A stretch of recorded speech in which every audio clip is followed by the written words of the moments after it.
Hey, Brooksie here, the Irish Insider for the 7 and a Hook podcast. Hey, hope everybody's having a great day. Looks like we got a nice day of sports betting ahead of us.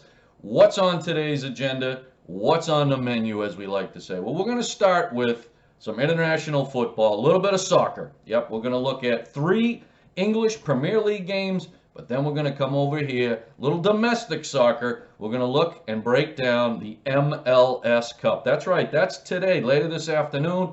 And we're going to end the show with college football. There's one game on the board today. That's right, standalone game, and it should be a standalone game because we give it all the attention it deserves. Army versus Navy, the 122nd meeting between these two sides. So that's going to be an exciting game. But listen, without further ado, let's get this show rolling. All right, as I mentioned, we're going to start with some English Premier League. I got 3 matches I want to break down. First match, we got Southampton on the road, travels to take on Arsenal. All right, Southampton is a plus 400 dog. Arsenal is a minus 150 favorite. The draw is set at 310, plus 310. Goal total set at 2 and a hook. All right, Southampton currently sits 16th in the table. After 15 matches, they've got 16 points, 3 wins, 7 draws, 5 losses. They've scored 14 goals. They've let up 21. They're teetering on relegation. They're only 6 points above that relegation zone. All right, so their last 5, 2 draws, 2 losses, 1 win. Their last win, got to go back all the way to November 5th when they beat Aston Villa. All right, let's look at Arsenal. They currently sit 7th in the table. After 15 matches, they've got 7 wins, 2 draws, 6 losses, 23 points. They've scored 18. They've let up 22. Their last 5, 3 losses, 2 wins. All right. Arsenal not playing the best, not in the best form. Let's put it that way. And there's been some grumblings with their head coach and their stars and what's going on, what's upside down. Listen, if you're ever going to get things right, it's at home, it's after a break, and it's against Southampton. Therefore, I like Arsenal here. Minus 150 to win this match. And I'm also going to look at a prop bet.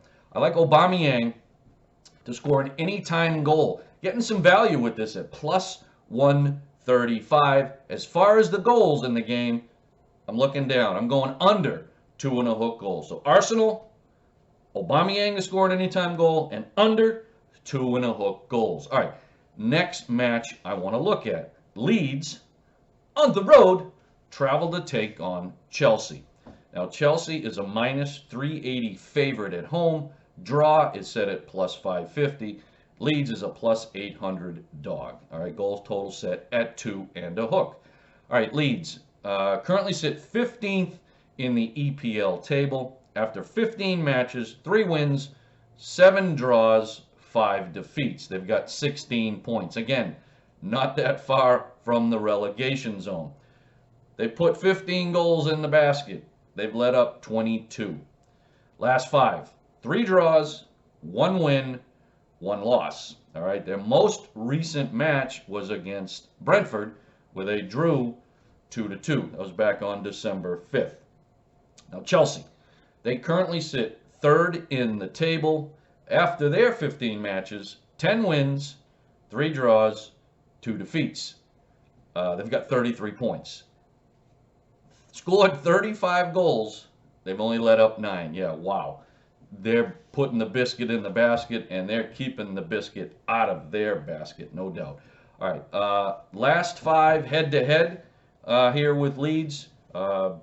Chelsea's won 3, and they've drawn 2. All right, now Chelsea, they're coming off, I call it a disappointing draw against Zenit in the Champions League. And why I say disappointing is they were leading 3-2 at the end of the 90 minutes. In extra time at plus 4 minutes into the extra time, Zenit scored a game-tying goal. Wow, that kind of rips your heart out, especially in Champions League. So I look for Chelsea to get back on track here. Again, at home against a struggling Leeds team. So I'm going to take Chelsea. I also like another prop in this game, and that's Lukaku to score an anytime goal at minus 110. I also like Chelsea to win, to have the lead, ending the first half, and that's a plus 115 play on that. And as far as goals, again, I'm looking up. I'm going over. I'm looking over the 2.5 goals. Okay.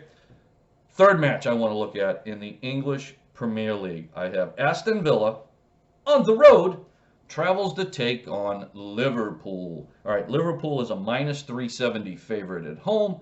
Aston Villa plus 900 dog. Draw is set at plus 550. Again, goal total set at 2.5. Aston Villa currently sit 11th in the EPL table. After 15 matches, they've got 6 wins, 1 draw, 8 losses for 19 points. They've scored 21 goals. They've let up 24. Now, Aston Villa has been revitalized. That's the only word I can come up with since Steven Gerrard, yeah, that's Steven Gerrard, the Liverpool legend, took over as manager about a month or so ago. They've won 3 out of their last 4. So he certainly has given them that boost, that little kick in the caboose, if you want, since he took over. Okay, now Liverpool on fire. In fuego, whatever way you want to look at it. They currently sit second in the EPL table. After 15 matches, they've got 10 wins, 4 draws, 1 defeat for 34 points. They've scored 44 goals. They've only let up 12. Again, just lighting up the lamp. I'm going to use a little NHL analogy there. So lighting up the lamp is definitely how we're going to describe the Liverpool FC team. Now, they're winners of 6 straight. All right. I did mention Steven Gerrard, Liverpool legend. You know, he was with the team from 98 to 2015. Okay. So this is his first time back as manager against, you know, again, a place where his number, you know, his name is up on the banners up there. So this is going to be a big deal for him to come back. My guess is he's going to get a standing ovation. Why not? I mean, the fans still love him. Yes, he's coaching against his former team, but they're going to give him a standing O. There's no doubt. Now, they don't want him to win, but they do appreciate him as a player and as a person. So, what do I think is going to happen here? I think Aston Villa is going to do everything they can to give Steven Gerrard 150%. Okay. Now, do I think they're going to win the match? I'm not that confident. But what I do like is I found a nice line. I'm going to take Aston Villa getting 1.5 goals here in this match. So keep it close. May not win, but I'm going to get Aston Villa. That's a plus 115 price. Some nice value there. As far as goals, yeah, I'm looking up. I really think we're going to see some goals here. So I'm going over the 2.5 goals. I have a couple props here also. Diego Jota for Liverpool. I like him as an anytime goal scorer at plus 100. And as far as Aston Villa, again, at minus 160 to score at least 1 goal or more. I think Aston's going to put the biscuit in the basket at least once in this match. So I'll take that as my prop bet for Aston Villa. Okay, that's all the EPL matches I have today. Let's move on to the MLS Cup. That's right, that takes place today. So we have NYFC on the road travels to take on Portland Timbers. That's right, the MLS Cup takes place on the home turf of the Portland Timbers. All right, NYFC, they're a plus 165 to win this match. Portland Timbers plus 185 to win this match. Okay, NYFC, let's look at their path to the MLS Cup. Well, they had to beat Atlanta United, New England Revolution, and Philadelphia Union to make it to the MLS Cup. Not an easy path, no doubt. I mean, the New England Revolution, well, guess what? They had the best record in all of MLS. They beat them at New England. Yeah, tough game. They got it done, though. All right, Portland. How did they get here? Well, they beat Minnesota. They beat Colorado. and most recently Real Salt Lake. Again, not an easy path for them either.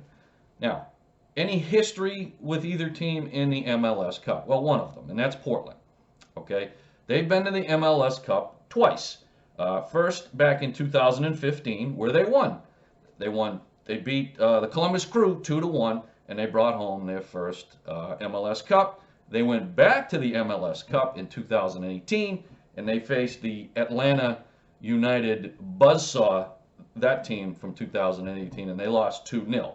Okay. Now, NYFC, been in the MLS Cup? No, first time for them. They've only been in the league since 2015, but they've been to the playoffs 5 times. This is their first time in the Cup. So you got to give them credit. Not been in the league a long time, been consistently making the playoffs, and finally made that run to the Cup this year. All right.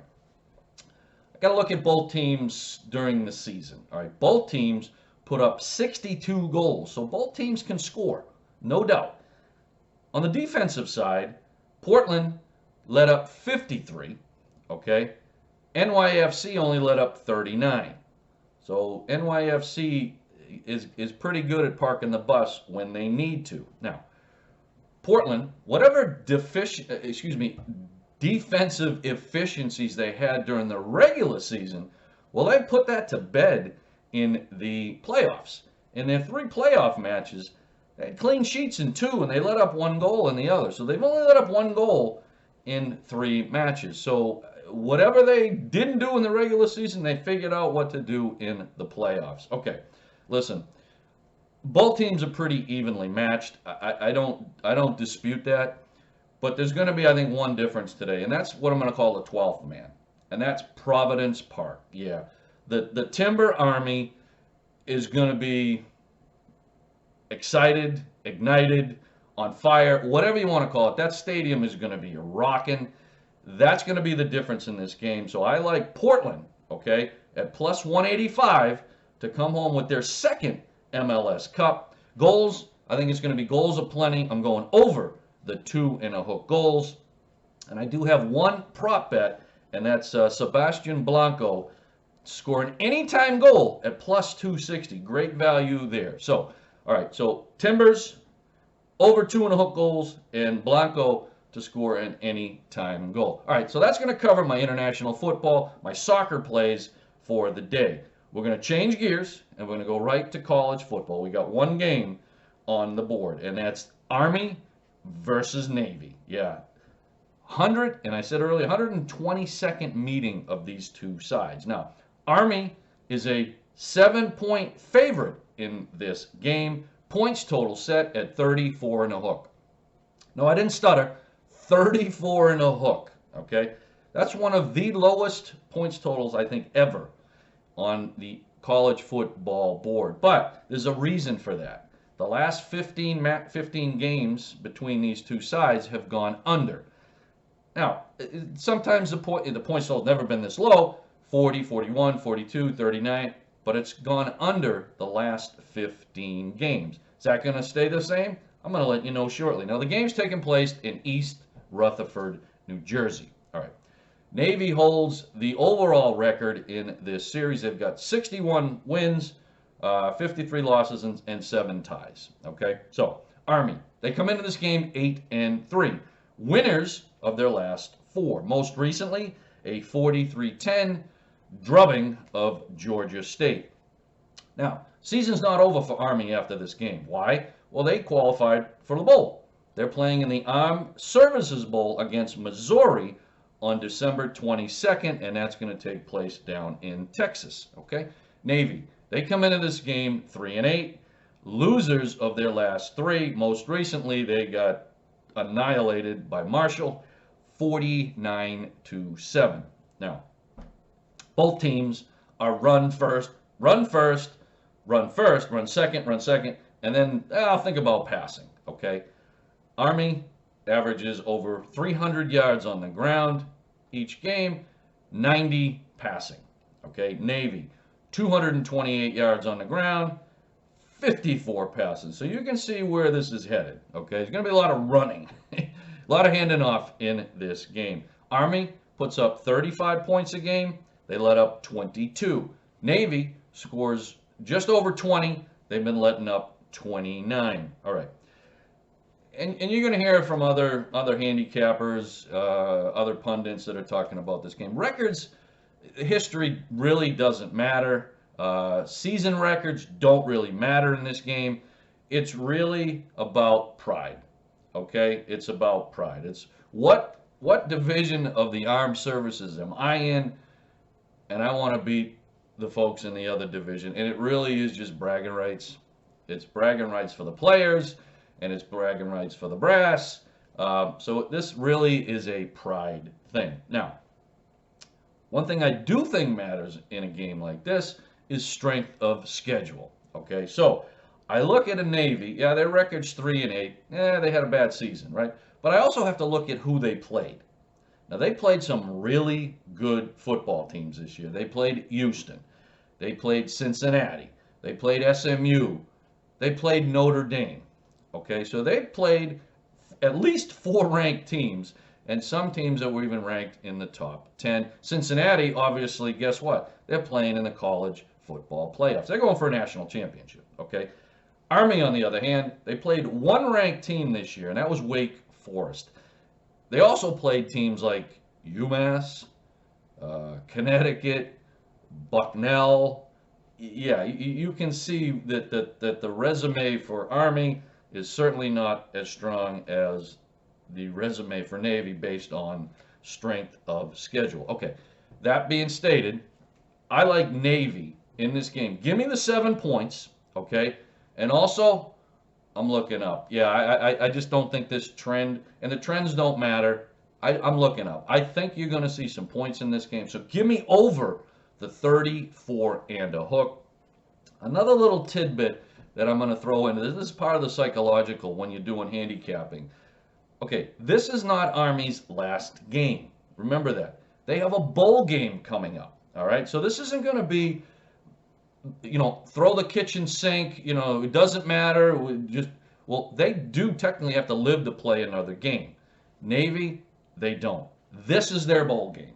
This is the last game of the season. So they're going to throw the kitchen sink and everything at this game. So I like Navy, again, getting the 7, and I'm going over the 34 and a hook. Hey, that's going to put a wrap on this morning's picks and plays. Hopefully I gave you some good insight and some good information. Why? So you can go play some ticks and cash some, go play some picks. Yeah, I can get that right. And go cash some ticks. Hopefully everybody has a great day. And as we always say, may your bad beats be small and your big wins be monster.